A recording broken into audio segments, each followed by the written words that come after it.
Deccan star అనే ఆంగ్ల వారపత్రికను స్థాపించింది ఎవరు? దక్కన్ స్టార్ అనే ఆంగ్ల వారపత్రికను స్థాపించింది Korvi Krishnaswamy Mudiraj. Okay, next question చూద్దాం. సరస భావన, చమత్కార కేలన, ఇంపు కుదింపు అనే లక్షణాలు గల ప్రక్రియ ఏది? గజల్ ప్రక్రియ. ఈ గజల్ ప్రక్రియ అనేది ఉర్దూ సాహిత్యము నుండి తెలుగులోకి రావడం జరిగింది. నెక్స్ట్ క్వశ్చన్ చూద్దాం.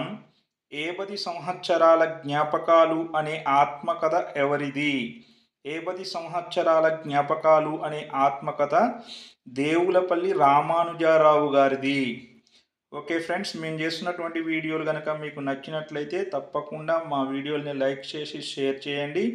ఫస్ట్ టైం మా యొక్క వీడియోలు చూస్తున్నట్లయితే మా ఛానల్ని తప్పకుండా సబ్స్క్రైబ్ చేసుకొని గంట సింబల్ నొక్కండి ఫ్రెండ్స్. ఓకే, ధన్యవాదములు. నెక్స్ట్ క్వశ్చన్ చూద్దాం.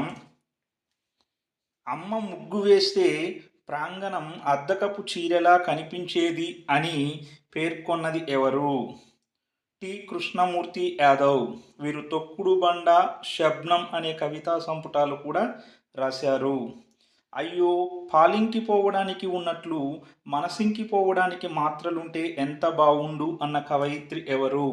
పాటిబండ్ల రజనీ గారు అన్నారు. అబార్షన్ స్టేట్మెంట్ అనే కవితలో ఈ వ్యాఖ్యానం చేశారు వారు. నగ్న సత్యాలు శతకం రాసిన కవి ఎవరు? రావికంటి రామయ్య గుప్త గారు. వీరు వరకవిగా, మంత్రకూట వేమనగా కూడా ప్రసిద్ధి చెందారు అనే విషయం గుర్తుంచుకోవాలి. నెక్స్ట్ క్వశ్చన్ చూద్దాం. గుడిసెలు కాలిపోతున్నాయి అనే కావ్యమును రాసిందెవరు? బోయి భీమన్న గారు రాశారు. వీరు దళిత కవి.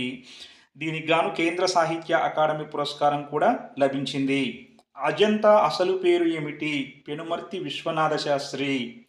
గుండె గుండెకు చిచ్చు మండించి లేవండి, గుడిసె గుడిసెకు కోట నిర్మించి లేవండి అని పిలుపునిచ్చిన కవి ఎవరు? అనిశెట్టి సుబ్బారావు గారు. అగ్నివీణ అనే ఖండకావ్యంలో వీరు ఈ పిలుపునిచ్చారు. నా చెల్లి చంద్రమ్మ అనే కథా గేయకర్త ఎవరు? కేజీ సత్యమూర్తి. వీరినే శివుడు, శివసాగర్ అని చెప్పి పిలుస్తాము. బర్రెంక చెట్టు కింద నరుడో ఓ భాస్కరుడా అనే ప్రసిద్ధ గీతం కూడా వీరిదే. కవిత కోసం నేను పుట్టాను, కాంతి కోసం కలం పట్టాను అన్న పై కవితా పంక్తులు రాసిన కవి ఎవరు? దేవరకొండ బాలగంగాధర్ తిలక్ గారు.